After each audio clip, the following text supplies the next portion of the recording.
Alors bonjour à tous, on va commencer un nouveau chapitre sur les fonctions de référence.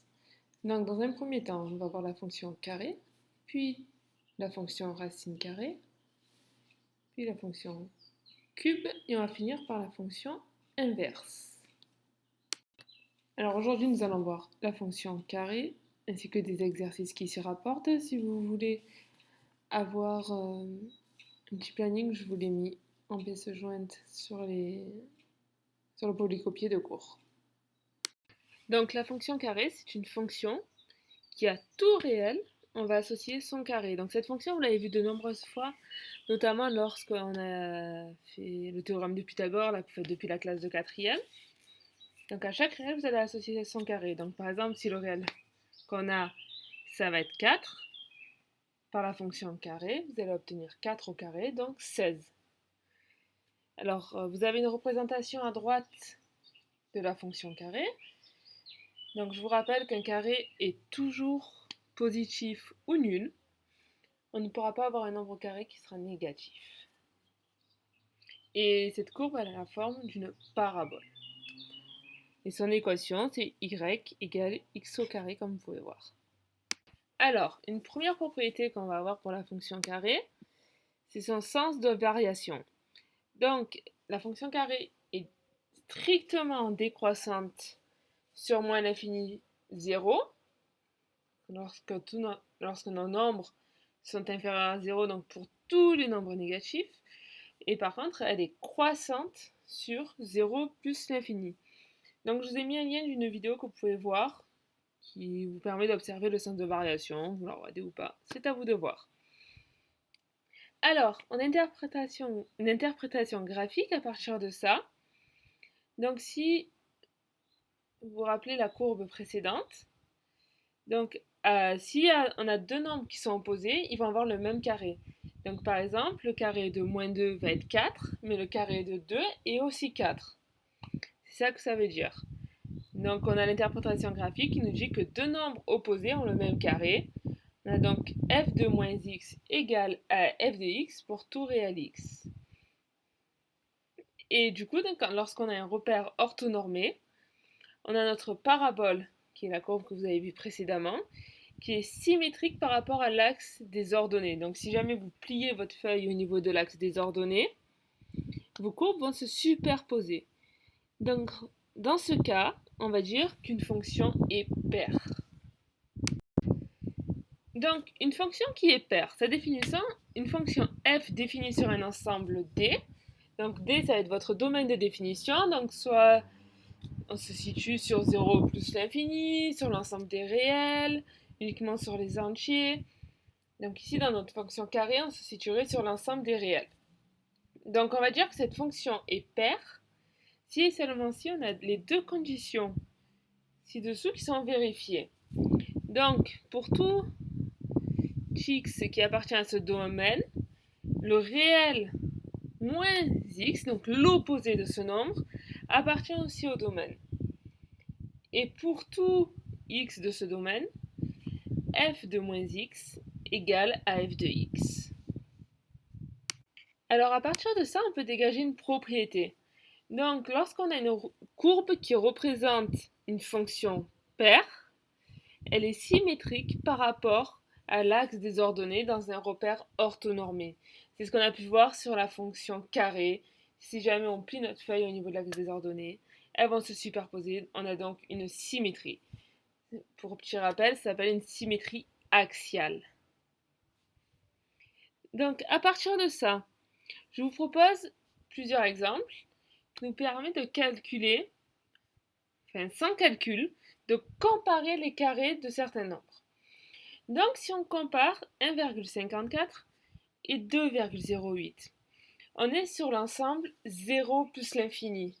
Donc on a vu dans les propriétés précédentes que la fonction est strictement croissante sur 0 plus l'infini.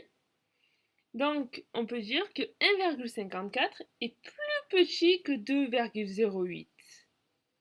Vu que 1,54 est plus petit que 2,08, la fonction carré, avec la fonction carré, on conserve l'ordre. On a donc 1,54 au carré qui est plus petit que 2,08 au carré. Après, si on veut comparer moins 0,96 et moins 0,8. Donc, on a moins 0,96 qui est plus petit que moins 0,8. Mais la fonction carré est strictement décroissante sur moins l'infini, 0.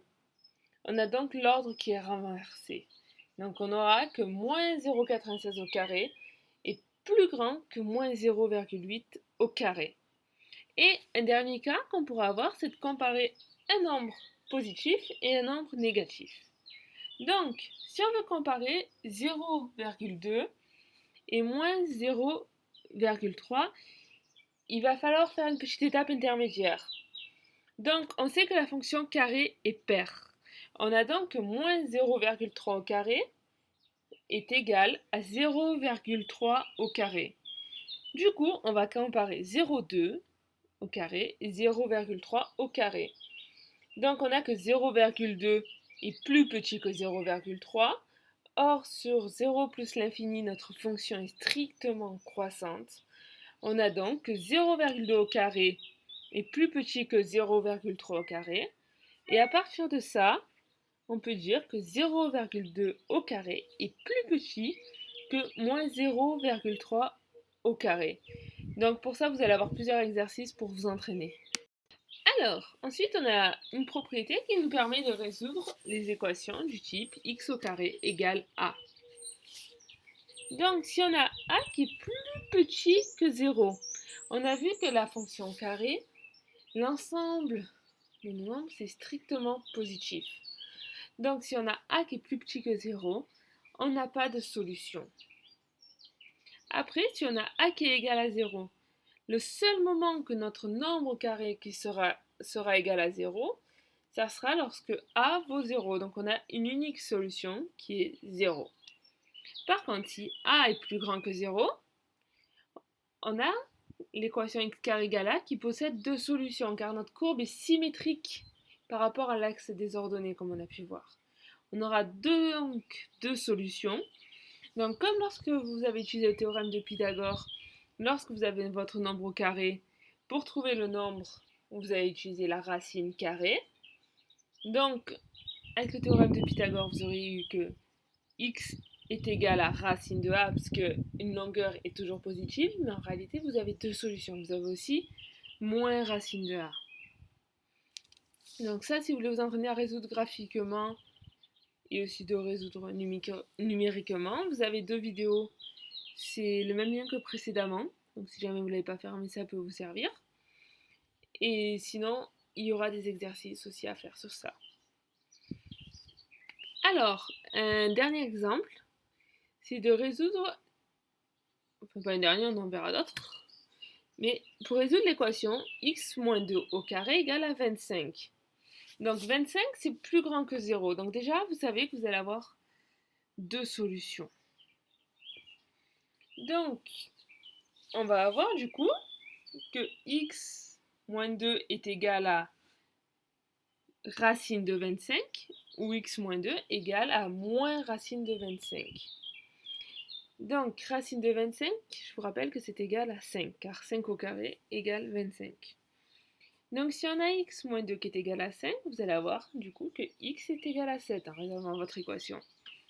Par contre, si x moins 2 égale à moins 5, vous avez x est égal à moins 3. Du coup, l'équation va admettre deux solutions, x égale moins 3 et x égale 7. Alors, on vient de voir comment résoudre une équation, mais on va s'intéresser aussi aux inéquations. Donc, la méthode va être la même que pour les équations. Par contre, il est intéressant de faire une représentation graphique afin de s'aider, de savoir sur quel intervalle on va se situer. Donc ici, on vous demande de résoudre l'inéquation x carré est plus grand que 3. Donc, on va chercher les solutions de l'équation x carré égale à 3. Donc les solutions de cette équation, ça va être soit moins racine de 3, soit racine de 3.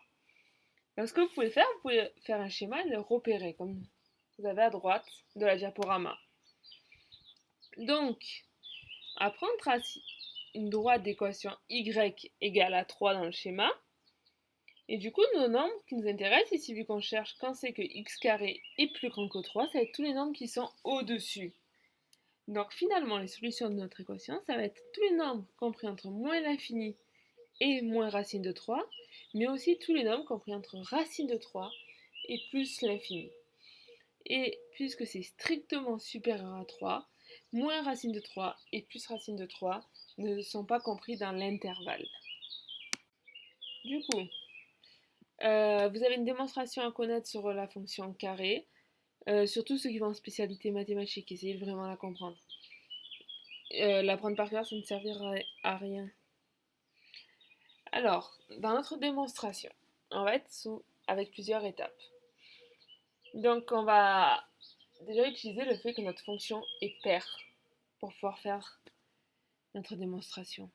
Ça va nous faire, en fait, en supposant que la fonction est paire, on va avoir besoin d'étudier notre fonction uniquement sur un intervalle. Vu qu'on est plus à l'aise avec les nombres positifs, on va étudier notre fonction sur 0 plus l'infini. Donc, on va prendre deux réels, u et v, tous deux positifs, avec u strictement plus petit que v. Ensuite, ce qui nous intéresse, c'est de comparer f de u et f de v. Donc, pour comparer ces deux nombres, ce qu'on peut faire, c'est de faire f de v moins f de u, et on va étudier le signe. Puisque si on a f de v moins f de u qui est plus petit que 0, ça voudra dire que f de u est plus grand que f de v.